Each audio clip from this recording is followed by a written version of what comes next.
United states ने Iran के खिलाफ मेजर कॉम्बैट ऑपरेशंस शुरू कर दिए हैं। इस ऑपरेशन का नाम है ऑपरेशन एपिक फ्यूरी और इस ऑपरेशन के होने का अंदेशा प्रेसिडेंट डोनाल्ड ट्रंप पिछले पूरे हफ्ते में दे रहे थे। इसकी ऑफिशियल कॉन्फर्मेशन खुद प्रेसिडेंट डोनाल्ड ट्रंप ने एक वीडियो मैसेज में दी है। इस मैसेज के कुछ देर पहले ही इजराइल ने भी कह दिया कि वो ईरान पर डायरेक्ट स्ट्राइक्स कर रहा है। ईरान स्टेट मीडिया के मुताबिक तेहरान के सेंट्रल एरियाज में कई बड़े धमाके हुए हैं। वीडियोस में कैपिटल तेहरान के ऊपर धुएं के बड़े बड़े गुब्बारे दिख रहे हैं। लेकिन यह भी सच है कि ईरान कोई साधारण मिलिट्री फोर्स नहीं है। उसने भी यूनाइटेड स्टेट्स ऑफ अमेरिका और इसराइल के खिलाफ रिटेलिएशन यानी जवाबी कार्रवाई शुरू कर दी है। यूएस ऑफिशियल्स के अनुसार ईरान मिडिल ईस्ट में मौजूद मल्टीपल अमेरिकन मिलिट्री फैसिलिटीज को लगातार टारगेट कर रहा है और इसकी वजह से मिडिल ईस्ट में कई देशों में बड़े बड़े धमाके हो रहे हैं। इसराइल ने भी अपने पूरे के पूरे देश में फिर से एक बार स्टेट ऑफ इमरजेंसी डिक्लेयर कर दी है। इजरायली मिलिट्री का कहना है कि उसने ईरान से लॉन्च हुई मिसाइल्स को आइडेंटिफाई किया है, डिटेक्ट किया है और उन मिसाइल्स को इंटरसेप्ट करने का काम लगातार चल रहा है। यानी एक बार फिर से मिडिल ईस्ट, ईरान, इसराइल और अमेरिका इन्वॉल्व होने वाला है एक बड़े युद्ध में।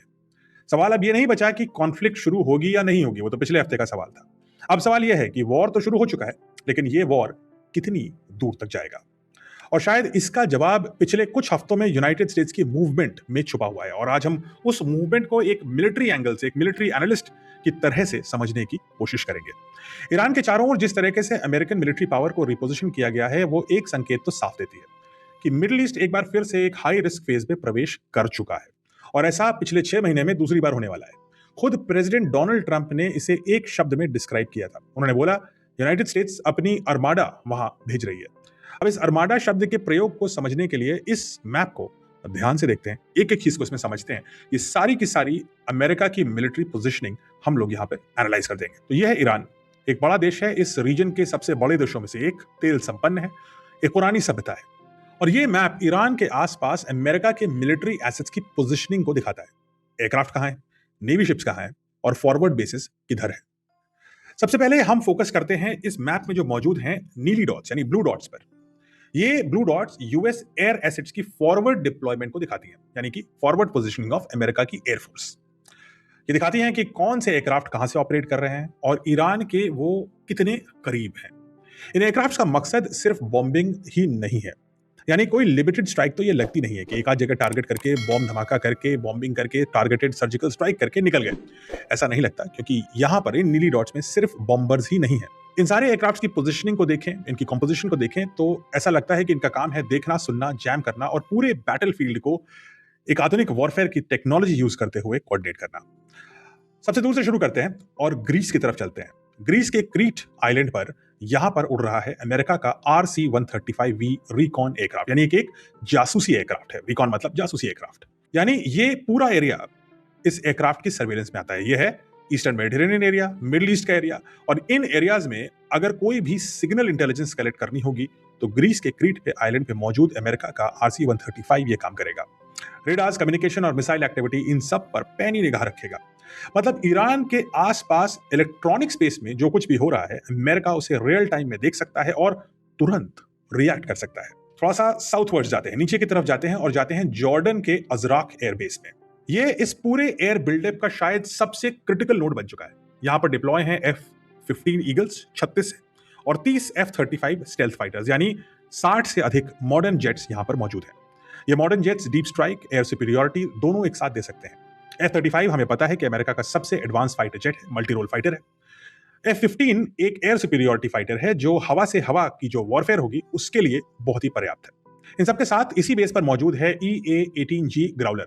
अब इनका रोल क्या है? ग्राउलर का रोल है एनिमी रेडार्स और कम्युनिकेशन को कुछ समय के लिए ब्लाइंड कर देना। ये कॉम्बिनेशन साफ बताता है कि ये कोई डिफेंसिव मैन्यूवर नहीं है। साफ क्लियर शब्दों में ये एक ऑफेंसिव एयर कॉम्बैट का रेडी पोस्चर है। अब इस बेस पे 60 से ज्यादा तो कॉम्बैट एयरक्राफ्ट मौजूद है। अब थोड़ा हम साउथ की ओर चलते हैं और सऊदी अरेबिया के अल खर्ज एयरबेस को देखते हैं। यहां मौजूद हैं E-3 AWACS और E-11A एयरक्राफ्ट। ये दोनों ही एयरक्राफ्ट के टाइप्स जो हैं खुद हमला करने के लिए केपेबल नहीं है। इनको किसी एयर टू ग्राउंड या एयर टू एयर कॉम्बैट के लिए नहीं बनाया गया है। इनको बनाया गया है पूरी की पूरी लड़ाई को मैनेज और कंट्रोल करने के लिए। AWACS एक तरह का उड़ता हुआ रेडार है जो पूरे एयर स्पेस की तस्वीर देता है रियल टाइम में। कौन सा एयरक्राफ्ट किधर उड़ रहा है, कौन दुश्मन है, कौन दोस्त है, किसको टारगेट करना है, किस एयरक्राफ्ट से किस जगह स्ट्राइक करना है, ये सारी इंफॉर्मेशन AWACS कंट्रोल करता है, मॉनिटर करता है। E-11 का काम है बैटलफील्ड कोऑर्डिनेशन, क्योंकि अमेरिका ईरान पर जो स्ट्राइक करेगा वो अलग अलग डायरेक्शन से करेगा और इजराइल भी स्ट्राइक कर रहा है। इस पूरी मल्टी डिमेंशनल फोर्स को जो अलग अलग डायरेक्शन से आ रही है उसको कोऑर्डिनेट करना काम है E-11A एयरक्राफ्ट का, यानी कि हवा में उड़ता हुआ एक कमांड स्ट्रक्चर। मतलब अगर स्ट्राइक होती है तो कोई chaos नहीं होना चाहिए, हर मूवमेंट सेंट्रली कोऑर्डिनेट होना चाहिए और क्लॉक प्रिसिशन पे काम करना चाहिए। ऐसा ही ऑपरेशन हमने वेनेजुएला में देखा था, बट मच स्मॉलर स्केल पर। थोड़ा और आगे बढ़ते हैं और बहरीन की तरफ चलते हैं। इस छोटे से देश में अमेरिका की मिलिट्री प्रेजेंस ऑलमोस्ट हमेशा रही है। बहरीन के अवाली एयरबेस की तरफ अगर हम देखें तो यहां से उड़ रहा है P-8A पोसाइडन एयरक्राफ्ट। यह एयरक्राफ्ट पर्शियन गल्फ में सबमरीन्स, वॉरशिप्स और मिसाइल लॉन्चेस तक को ट्रैक कर सकता है। नेवल डोमेन में ईरान की हर मूवमेंट इस एयरक्राफ्ट की निगरानी में रहेगी। और आखिर में हम थोड़ा सा और बढ़ते हैं यूएई की तरफ, यानी यूएई का अल दफरा एयरबेस। यहां तैनात है MQ-4C Triton drones. Triton drones America की ड्रोन फोर्स के एक शाइनिंग स्टार है। ये high altitude long endurance drones हैं जो घंटों नहीं दिनों तक दुश्मन के एयर स्पेस में उड़ सकते हैं और सही मौका पड़ने पर स्ट्राइक कर सकते हैं। यानी ईरान के आसमान के ऊपर 24 घंटे सातों दिन अमेरिका की निगाह रहेगी। ये दिखाता है कि यूएस ने ईरान को चारों ओर से घेर रखा है और पूरी एरियल पिक्चर बिल्ड कर ली है। सर्वेलेंस, इलेक्ट्रॉनिक वॉरफेयर, स्ट्राइक, जासूसी विमान, इन सब के लिए, इन तीनों डायमेंशन के लिए यूएस रेडी कर चुका है अपने आप को। लेकिन अगर आपको लगता है कि भाई बहुत खतरनाक फोर्स है, तो कहानी अभी आधी बची है, क्योंकि इसी मैप पर आपको दिख रहे हैं ऑरेंज मार्कर्स, यानी नीले के अलावा ऑरेंज मार्कर्स। और ये ऑरेंज डॉट्स यूएस के नेवी एसेट्स की पोजीशन दिखाते हैं।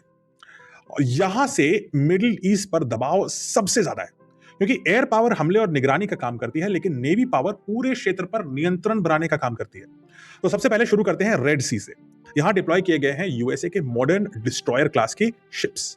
सदर्न मैरिटाइम एक्सेस रूट को मॉनिटर करेंगे ये। रेड सी में है सुएज कनाल, और सुएज कनाल मेडिटेरेनियन सी और इंडियन ओशन को जोड़ता है।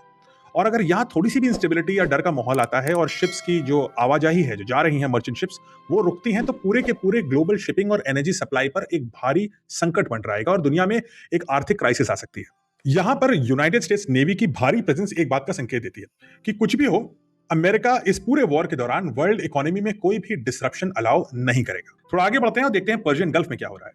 यहां पर यूएसएस लिटोरल कॉम्बैट शिप्स को डिप्लॉय किया गया है। ये उथले पानी यानी शैलो वाटर में चलने वाली शिप्स हैं, उनको इसके लिए डिजाइन किया गया है और इनको ईरान के बिल्कुल करीब रखा गया है, कोस्ट लाइन के। यानी एक तरह का नेवल ब्लॉकेड कर रहा है यूएसए इन शिप्स का इस्तेमाल करके। इनका रोल है कोस्टल सर्वेलेंस, फास्ट इंटरसेप्शन और एसिमेट्रिक थ्रेट्स को काउंटर करना। और ईरान का कोई भी एलाय, चाहे वो चाइना हो या कोई और हो, अगर उसको कोई मदद पहुंचाने की कोशिश करता है नेवी के रास्ते से, शिप के रास्ते से, तो उसको रोकना। और अगर ईरान स्मॉल बोट्स या माइंस का इस्तेमाल करता है तो भी यूएस की ये नेवी शिप्स उसको ऐसा करने से रोक देंगी। अब आते हैं इस मैप के सबसे सेंसिटिव पॉइंट पे, और वो है स्ट्रेट ऑफ हॉर्मुज। ये सिर्फ एक नैरो सी पैसेज नहीं है, ये दुनिया का सबसे क्रिटिकल एनर्जी चोक पॉइंट है। हर दिन ग्लोबल ऑयल का एक बहुत बड़ा हिस्सा यहीं से गुजरता है। इस नैरो स्ट्रेच के आसपास अमेरिका ने मल्टीपल डिस्ट्रॉयर्स को पोजीशन किया है और ये डिप्लॉयमेंट एक डायरेक्ट मैसेज है।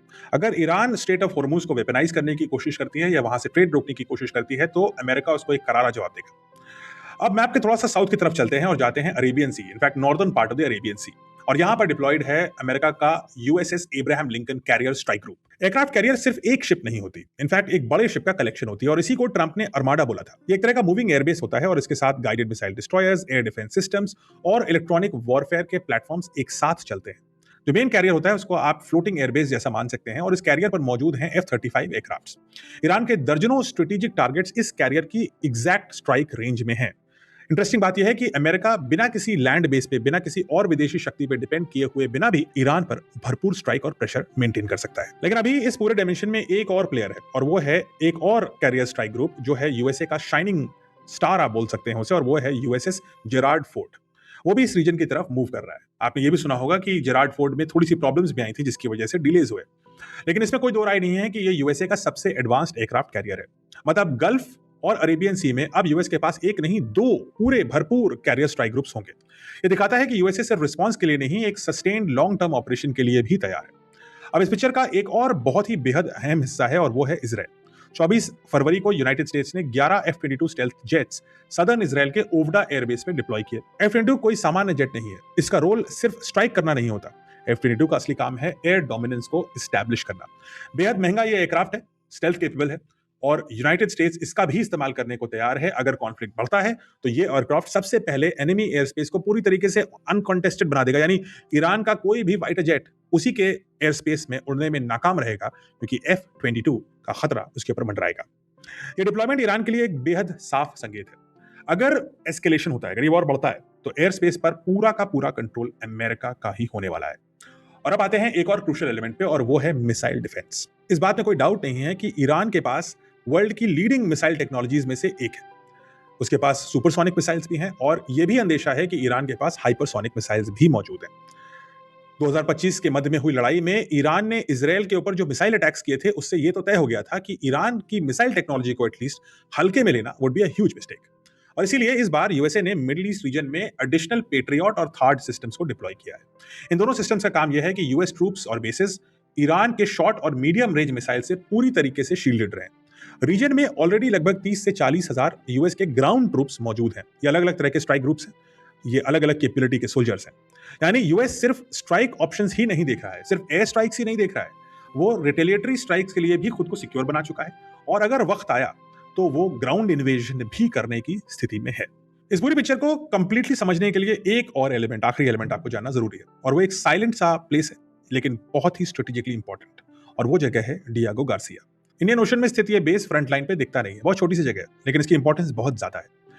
अमेरिका के पास जो सबसे एडवांस्ड बॉम्बर है वो है B-2 बॉम्बर। B-2 बॉम्बर को ऑपरेट करना किसी कैरियर से पॉसिबल नहीं, यानी आप उस शिप से लॉन्च नहीं कर सकते, उसे लैंड बेस से ही आपको ऑपरेट करना होगा। साथ ही साथ अमेरिका अपने B-2 बॉम्बर, जो उसका सबसे एक्सपेंसिव, सबसे कॉम्प्लिकेटेड, सबसे सोफिस्टिकेटेड वेपन है, उसको ईरान की स्ट्राइक रेंज से कंप्लीटली बाहर रखना चाहता है, और उसके लिए डियागो गार्सिया परफेक्ट बेस बन चुका है। B-2 बॉम्बर्स को फॉरवर्ड डिप्लॉयमेंट के लिए रेडी बनाने का रोल होगा डियागो गार्सिया का। रिसेंट वीक्स में यहां पहुंचे थे special operations aircraft, surveillance planes, refuelling assets. Long range bombers को higher than usual alert status पे भी रखा गया। यानी एक चीज तो क्लियर हो गई है कि शायद अमेरिका ने डियागो गार्सिया को भी रेडी कर लिया है कि अगर जरूरत पड़ी तो वहां से B-2 बॉम्बर से भी ईरान के ऊपर बम गिराए जा सकते हैं। साथ ही साथ अगर कॉन्फ्लिक्ट मिडिल ईस्ट से बाहर की ओर फैलता है तो भी यूएसए के पास डिस्टेंस यानी लॉन्ग दूरी से स्ट्राइक करने की कैपेबिलिटी डियागो गार्सिया में रेडी है। तो एक बात तो साफ है, यूनाइटेड स्टेट्स अपने सारे के सारे ऑप्शंस को तैयार रख चुका है। एक बड़ी कॉम्प्रिहेंसिव वॉर टाइम स्ट्रेटजी है। Air strikes, naval strikes, electronic warfare, ground invasion and long range precision attacks. यानी ये कॉन्फ्लिक्ट अब इम्प्रोवाइजेशन पे नहीं चल रही, रिएक्शन पे नहीं चल रही है। अमेरिका इसको कंप्लीटली डिक्टेट और रूल करने के लिए तैयार है। हर सिनेरियो के लिए अमेरिका के पास एक ऑप्शन मौजूद है। इन सारे डिप्लॉयमेंट से लग रहा है कि ईरान एक फॉर्मिडेबल एनिमी है, और ये बात सत्य है, और अमेरिका इसको एक्नॉलेज कर रहा है। ईरान के पास काफी सिग्निफिकेंट मिलिट्री स्ट्रेंथ है, मिसाइल टेक्नोलॉजी है, एक बड़ा देश है, एयरफोर्स है। ईरान की सत्ता वेनेजुएला की तरह नहीं है, वो कोई डिक्टेटरशिप से चलने वाली कंट्री नहीं है। इनफैक्ट ईरान की जो गवर्नमेंट है वो ना सिर्फ स्ट्रांग है बल्कि मल्टीपल लेयर्स में एग्जिस्ट करती है, और अगर एक लेयर को उड़ा दिया गया तो दूसरी लेयर उसकी जगह लेने में कोई टाइम नहीं लगाएगी। यानी ये ऑपरेशन वेनेजुएला स्टाइल नहीं होने वाला है। सिर्फ अली खुमैनी को हटाने से ये ऑपरेशन समाप्त नहीं होगा। अमेरिका ने अपने विक्ट्री गोल्स तो क्लियरली स्पेल आउट नहीं किए हैं, बट ऐसा लग रहा है कि उसका जो विक्ट्री गोल है वो रेजिम चेंज। यानी अमेरिका चाहता है कि जो आयतुल्लाहs ईरान पर काबिज हैं, जो फंडामेंटलिस्ट फोर्सेस काबिज हैं, वो हट करके कोई डेमोक्रेटिक फोर्स आए, या ईरान के पुराने शाह का परिवार जो अमेरिका समर्थक है वो ईरान पे काबिज हो जाए। एग्जैक्ट गोल स्टेटेड नहीं है, लेकिन ऐसा लग रहा है कि यही गोल है। ये सब के पीछे एक और साइलेंट फोर्स है जो हमेशा रहती है, और जो हमेशा हम बताते हैं आपको, और वो है एनर्जी यानी तेल।